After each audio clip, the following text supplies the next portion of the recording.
Les brumes de la malédiction. Journal du capitaine, 3 août 1727. Nous avons levé l'ancre au lever du jour. Cap au nord-ouest, selon les coordonnées griffonnées au dos de la vieille carte retrouvée dans la doublure du coffre de mon prédécesseur.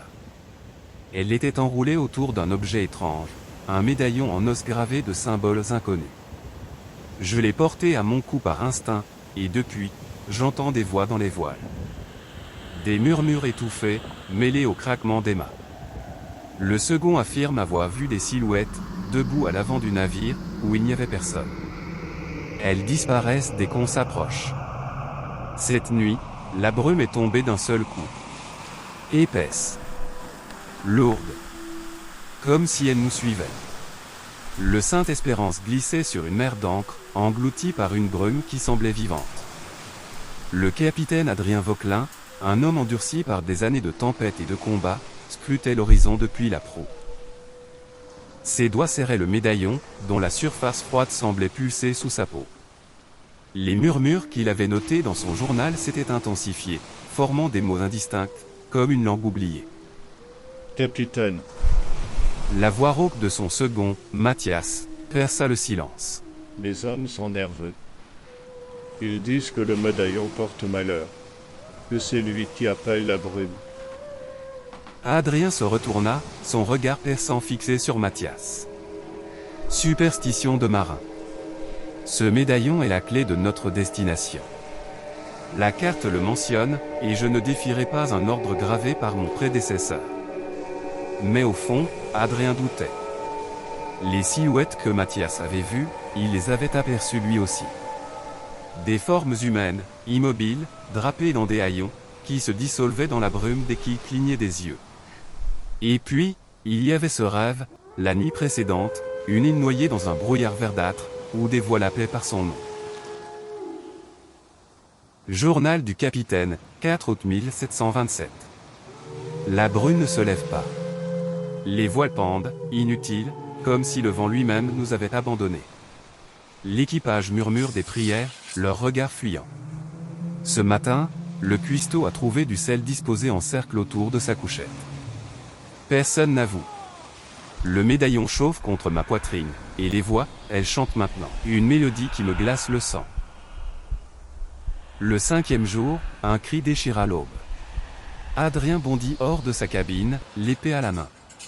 Sur le pont, l'équipage s'était rassemblé autour d'une forme inerte.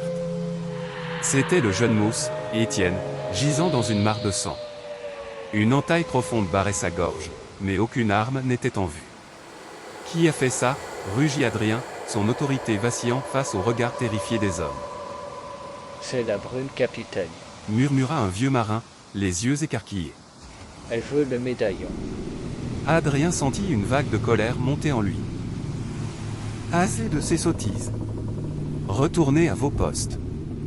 Mais en vérité, il sentait le poids du médaillon, comme s'il s'enfonçait dans sa chair.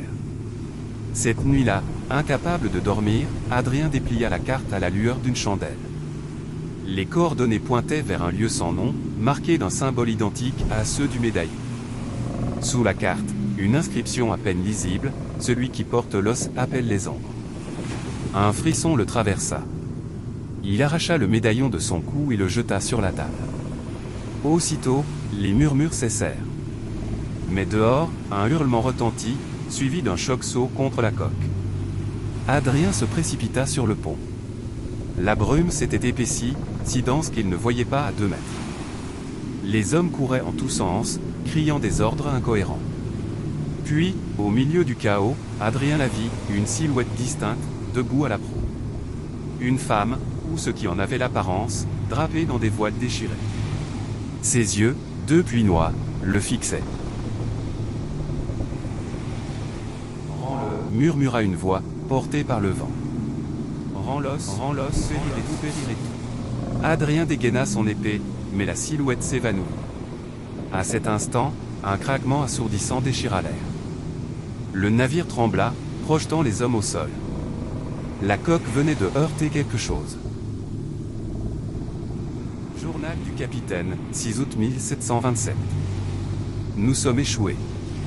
La brume nous a conduits à une île qui n'apparaît sur aucune carte. Les rochers ont éventré la coque, et l'eau s'infiltre.